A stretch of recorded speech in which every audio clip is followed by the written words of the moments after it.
చినింపుగా ఈ కుండీ నిండా నింపేశానండి. ఏంటేంటో తెలుసా అండి? మొక్కజొన్న కంకులు, తర్వాత ఇంటి కిచెన్ వేస్ట్. ఆ వేళ ఎక్కువగా నేను మొక్కజొన్న కంకులే వేశానండి. ఆ తర్వాత ఇంట్లో ఉన్న అరటిపండు, అత్తమండి, జాంకాయ, తర్వాత మా పాప సిమిలి ఉండలు చేసిందటండి. బెల్లం తేడా వచ్చి పులప అయితే వచ్చింది. మనకి బెల్లం కంపోస్ట్లో వేయటం వలన తొందరగా మనకి కంపోస్ట్ అవుతుందండి.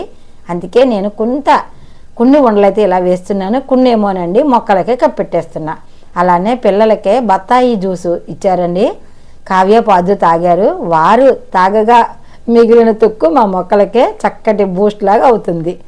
ఇలా ప్రతిదినండి మనం మట్టి కలుపుకుంటే ఎక్కువగా పురుగులు రాకుండా చాలా బాగా వస్తుంది. తర్వాత రోజుని ఇది మన క్యారెట్టో బీట్రూట్టోనండి జ్యూస్ అయితే తయారు చేశారు. దీన్ని ఇస్తున్నా. ఇలా మనం